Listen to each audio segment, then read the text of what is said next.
Thanks for quitting. Olivia sneered and looked at me. I just silently stared back at her. It's about cutting labor costs. We don't need someone who exploits overtime pay at our company. Jerry seemed pleased too. A week later, I kept getting calls from the company. Hello, I answered. The president spoke. Who exactly are you? I laughed mockingly at his words. I am Nicole Wallace. I'm 57 years old. I've been working at this company for 35 years since graduating from college. Our company is staffed with administrative scriveners, social insurance labor consultants, and tax accountants handling clerical work for our clients. This is especially popular with company presidents who run their businesses alone. These presidents are busy with sales and lack the time for clerical work, so our company takes care of it for them. I belong to the tax department. I got my bookkeeping and tax accountant qualifications during my school days, and that's why I joined this company. Now I'm managing 41 clients, which keeps me quite busy. Even though a part-timer handles the accounting entries, it's still overwhelming. But I can't show any weakness. Our clients are all long-term relationships, and many of them have had their fair share of hardships. Seeing them face adversity, I feel I can't lose either. So here I am in front of my computer again today. Lately, I've been troubled. Jerry and Olivia have been harassing me. Jerry, 6 years younger than me, is the head of the tax department. He used to be just a regular colleague, but his attitude changed drastically 5 months ago when he got promoted. He used to speak politely, but suddenly he started talking down to me. Nicole, what are you doing? You've got some nerve slacking off during work hours. He's always either sarcastic or complaining.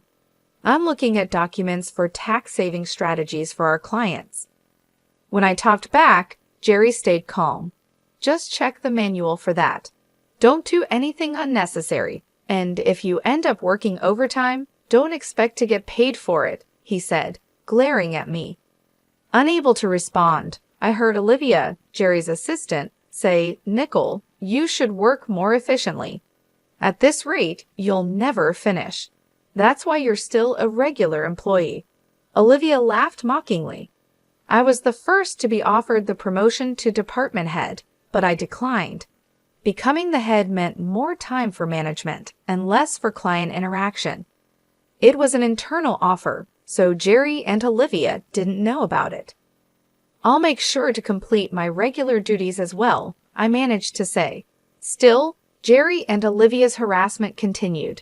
You're increasing overtime again.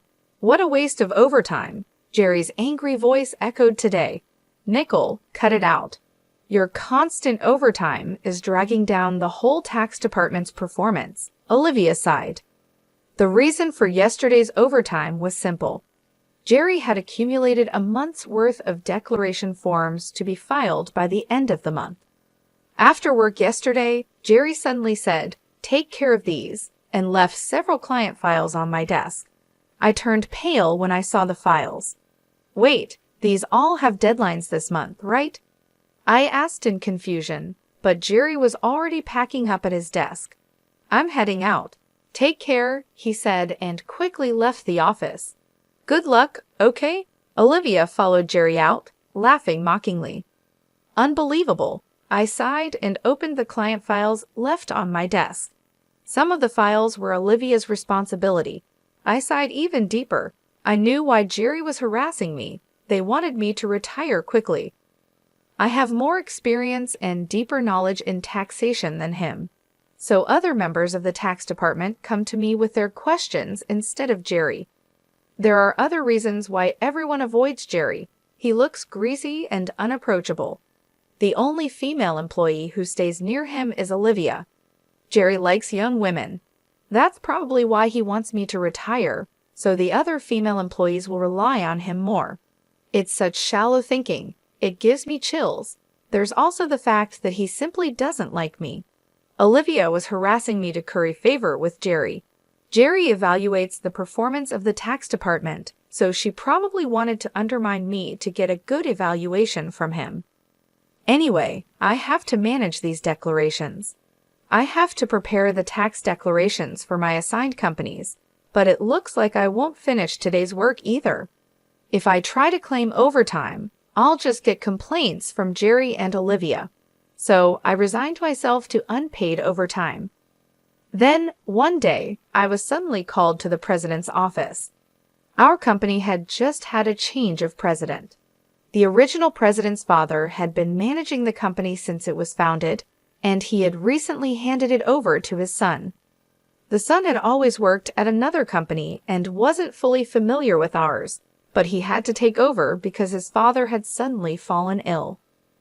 "Excuse me," I said as I entered the president's office. I noticed Jerry and Olivia there, both with unpleasant smirks on their faces. "Why are Jerry and the others here?" I muttered quietly so no one else could hear. In this tense and strange atmosphere, the president spoke. "Nicole, we'll need you to resign by the end of this month." "Excuse me? What do you mean?" I asked, my mind spinning. "I heard from Jerry and Olivia that you've been overbilling for overtime. Other members of the tax department have only about 16 hours of overtime per month, but Nicole, you're already over 83 hours. Don't you find that odd? Jerry and Olivia have 0 overtime this month. Impressive, right?" The president looked at me sternly. The reason my overtime was so high this month was that I was doing Jerry and Olivia's work. But if I said it was Jerry's instructions, it would seem like my own inability to manage time. So I just stated the facts. I haven't overbilled for overtime. It's because I couldn't finish my work within regular hours. The president sighed deeply. "I'm doubtful, but there's no evidence, so I won't pursue it further. However, we can't continue to employ someone who works that slowly, so I want you to resign." The president's mind seemed made up. Me being told to leave the company I had dedicated my entire 35-year career to. I was tired too. No matter how much more I did beyond my own work, it was never appreciated. Instead, I ended up having to take on Jerry and Olivia's work as well. "Yes, I understand. I'll resign at the end of this month." I realized I had already said that to the president. I glanced at Jerry and Olivia. They were smiling smugly, looking very pleased. After leaving the president's office with them, Olivia looked at me and said, "Thanks for quitting." Olivia sneered at me. I just silently stared back at her. Jerry also looked down on me the same way. "We're cutting labor costs. We don't need someone who exploits overtime pay at our company."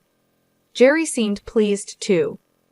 While watching the two of them talk so cheerily, I thought about the handover process and started creating the handover documents for all my clients. Of course, I didn't miss saying goodbye to the people I was handing over to. I tried to get an appointment with the president to say goodbye in person. For the presidents I couldn't meet, I sent letters and informed them of my successor. A week after I resigned, I was relaxing at home. I had been busy with the handover until my resignation and had been extremely busy even before that. A little relaxation shouldn't be a problem. As I was thinking this, my mobile phone rang. When I checked the call, it was from the company. What could they want now? I made sure to take care of the social insurance procedures. I didn't answer the phone, but then the company called several more times. In fact, I had also received several calls from Jerry and Olivia's personal mobile phones. Maybe they thought I'd answer if it was from the company. Reluctantly, I decided to answer. "Hello? Nicole, it's a mess right now," the president said as soon as I answered. "Who exactly are you?" I laughed mockingly at his words. "Who am I? Just an unemployed lady. I've resigned from the company and I'm nothing else, right?" Then the president spoke urgently. "Since you left, we've had 55 calls to stop transactions with the company. Please come back immediately." The president said his piece and hung up. He must be really panicked. I guess I have no choice. I got up reluctantly and headed to the company. As soon as I arrived, Jerry and Olivia were waiting. Both of their faces were pale, and they had dark circles under their eyes. "What's wrong with both of you?" I asked, surprised at their drastic change in appearance. Jerry glared at me and said, "Since you left, we've been getting calls one after another to stop transactions." Not just from your clients, but from prospective companies we were planning to introduce. What did you do? Olivia also looked at me with suspicion. I never thought Nicole would do something so underhanded. I'm truly disillusioned. The reason they both looked so haggard was probably due to dealing with the cancellations. I hadn't done anything to the clients, but I had a guess why they were canceling their transactions. Well, the cancellations might be unavoidable this time, I muttered. Jerry yelled, "So you did do something, didn't you? Get to the president's office now." He then took me to the president's office. "President, I brought her," Jerry declared forcefully as he opened the door. Olivia followed in a hurry. "Oh, I've been waiting," the president said, looking me in the eyes. Jerry accused me like I was the culprit. It appears that Nicole was involved in the cessation of transactions with our clients. We should not only make her resign, but also sue her for damages, Olivia argued vehemently, though her language was careful in front of the president. The president ignored them and asked, "Why did so many companies stop transactions after you left?" I took a deep breath and answered clearly, "Don't you understand? Our clients don't need us to manage their taxes. There are tax accountant firms that do it cheaper. Yet they continued with us because I was here." Jerry snapped at me. "What's with that attitude towards the president? And you think you're worth that much?" Olivia taunted, "There's no way it has to be Nicole." The president looked serious. "Jerry and Olivia work based on the manual, optimizing operations, but I do more than that. I offer tax-saving strategies tailored to our clients' situations. Uniform responses don't always serve the client's best interests. Many clients preferred my approach and stayed because of it." Jerry got angry. "How can we afford to give such detailed attention to each case? It takes too much time." "That's right. It's inefficient," Olivia strongly agreed. The president sighed deeply and said, "Actually, I just got a call from Dad, the former president. Some of the clients who stopped transactions had gone directly to him to negotiate about Nicole." I was surprised to hear this. I hadn't expected the clients to go that far for me. Dad said that the tax department was viable because of Nicole. She not only managed her clients, but also supported her colleagues' clients, and she has knowledge that Jerry can't match. Dad also said that if Nicole hadn't declined, she would have been in a higher position than a department head by now. The president spoke with a pained expression. "No, no way." Olivia looked shocked. She probably couldn't believe I might have been her boss. The president continued, "I'm really sorry for making you resign, but can we cancel your resignation, Nicole? You're needed at our company. My father also strongly said so." I was honestly happy about the president's changed opinion, but I couldn't accept it. Then Jerry interrupted, "President, what do you mean she's better than me? I can't accept this." Jerry was visibly upset. Olivia also protested. "Jerry is a wonderful boss who cares for his subordinates, and yet you choose Nicole over him. That's unacceptable."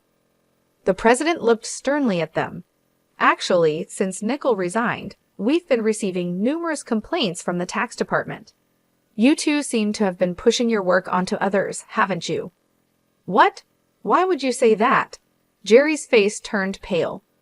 The president started speaking with a look of disgust. "I've heard from the employees. Jerry, you've been pushing the preparation of your clients' declaration forms onto your subordinates, haven't you? Including Olivia's work for many clients." Next to Jerry, who was getting paler, Olivia trembled when her name was mentioned. "There was a leak saying you've been pushing your work onto Nicole until she resigned.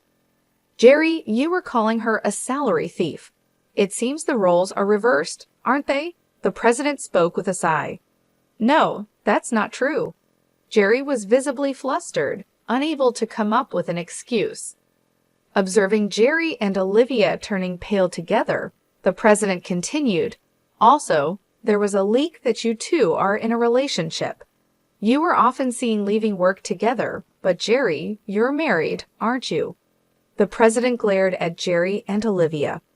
I was just mentoring Olivia as her superior. Nothing inappropriate. Jerry struggled to find the words when the president produced several receipts. These are receipts queried by the accounting department. These dining expenses filed by Jerry. Who were they with? Certainly not with clients, right? Jerry was sweating profusely, unable to speak. Olivia's face turned ghostly pale. Jerry and Olivia, you've neglected your duty and inflated expense claims. Plus, you're having an affair in the office despite being married. According to company policy, I'm terminating your employment as of today, the president told them calmly and straightforwardly. Jerry and Olivia tried to resist. Please wait. I'll retract the receipt claims. Just don't fire me. I have a family. Jerry desperately tried to reverse his firing. Olivia did the same. Please, I don't want to be fired. I'll apologize to Nicole and the others for dumping work on them. Olivia was on the verge of tears, realizing the severity of being fired for neglecting work and having an affair with a supervisor. She must have been worried about her reputation. I advised Jerry and Olivia, why don't you just stop resisting? It's undignified. Jerry glared at me. Shut up. What would a single person like you understand? I sighed and said, Jerry, you were the one who got me fired. It's just karma. What goes around comes around. Why don't you take some responsibility and reflect a bit? Damn it, Jerry looked frustrated. Olivia bit her lip. I haven't reported this yet, but there's more to Jerry and Olivia's misconduct. Should I share more details? I asked the president with a smile. Jerry and Olivia's behavior was well known in the tax department. Their stories had reached me whether I liked it or not. No, please don't, Nicole. Stop. Both were frantically trying to stop me. I gave them an ultimatum. Wrongdoings eventually come to light. It would be better for you to face reality before it gets worse. At my words, both of them collapsed to their knees. Ultimately, Jerry and Olivia were fired on the spot. I revealed their misdeeds afterward. These included Jerry faking business trips to go out with Olivia for days and harassing employees they disliked into quitting. They repeatedly reprimanded and pressured employees out of my sight and suddenly assigned work with tight deadlines. The employees who resigned asked me to keep quiet, but now they are happily working at other companies, so I decided it was okay to speak up. The president was furious at my revelation. He expressed his anger about cutting their final salary and also planned to thoroughly investigate past inflated expense claims. Jerry was begging the president, tears in his eyes, please don't cut my salary. What will I tell my family if they find out? Eventually, Jerry and Olivia's affair was exposed to Jerry's wife, and Jerry ended up getting divorced. The two are now facing claims for compensation in the divorce lawsuit. I know this because, for some reason, Jerry contacted me. Please, can you persuade the president to reconsider the firing? Olivia and I are in a real bind now. Apparently, Jerry and Olivia are struggling to find new jobs. The tax industry is somewhat insular. If you commit too many misdeeds, word spreads quickly through the industry's network. That's why no one is willing to hire Jerry and Olivia. They need money for the divorce compensation and living expenses, so now they're working day labor at construction sites. People used to office work suddenly doing hard labor outdoors must be tough. Olivia often calls me crying, Nicole, please help. I just wanted a raise and a better life. I never really liked Jerry, and this situation is unbearable, Olivia would say, crying. However, Jerry and Olivia's predicament is their own doing. Many people, including myself, have been victims of their actions. So I told Olivia, this is all your own fault, Olivia. You can't undo what's been done. It will be hard to return to the same path. You're just going to have to deal with the hardships. No way, Olivia cried out in despair. This was the outcome of Olivia's actions. I hope she continues to regret her actions in the future. As for me, I'm still enjoying a relaxed lifestyle away from work. The president has been begging me to return, but I have declined. After being told to resign once, I don't think I'll go back. Sometimes I help out at a friend's tax office to earn a bit of money. Maybe once things settle down, I'll start my own office like my friend. In my own office, no one can complain about my working style. I can fully dedicate myself to my clients. As a tax accountant, I want to be on equal footing with my clients, not as a teacher, but as part of the service industry. My second life has just begun. I'm looking forward to delving into what I want to do next. Olivia's tears and pleas for help continued to come. "Nicole, please help. I just wanted a better life," she would cry. But her words didn't move me. The memory of the stress and harassment I endured because of her and Jerry was still fresh in my mind. "Olivia, you made your bed, and now you have to lie in it," I would tell her. "You can't expect sympathy when you showed none to others." "But it's so hard," Olivia would sob. "I never imagined it would turn out like this." "Actions have consequences," I replied. "You and Jerry brought this on yourselves. You can't go back and undo it. Now you have to face the results of what you've done." Olivia's cries of despair were the echoes of her own choices. It was a harsh lesson, but one she needed to learn. As for me, I found peace in my new routine. Helping out at my friend's tax office was rewarding. I enjoyed the work without the toxic atmosphere Jerry and Olivia had created. The president's requests for me to return became more frequent. "Please come back, Nicole. We need you," he would say. "I'm sorry, but I can't return," I would reply each time. "I appreciate the offer, but I've moved on." Starting my own office became a clearer goal each day. In my own space, I would set the rules. No more dealing with unfair treatment or office politics. I would focus on providing the best service to my clients, building relationships based on trust and respect. In this new chapter of my life, I could finally breathe. I felt lighter, free from the burdens of the past. My days were filled with purpose, and my nights were peaceful, free from the anxiety that had once plagued me. Looking forward, I saw endless possibilities. I could expand my skills, take on new challenges, and build something of my own. My second life was just beginning, and I was excited about the future. No longer weighed down by the negativity of my old job, I could now fully embrace the opportunities ahead. As I planned my new business, I remembered the support and trust my clients had shown me. They were the reason I continued in this field.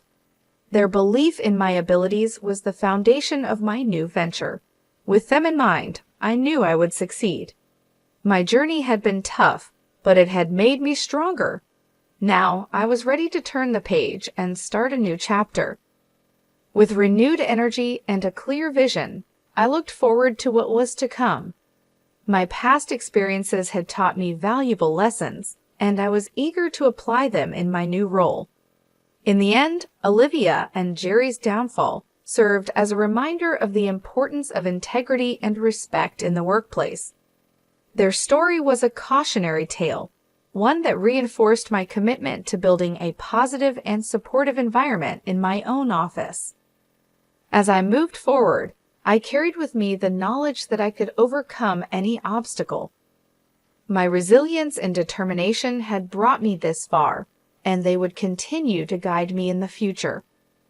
My second life was not just a continuation of the old, but a new beginning, full of promise and potential.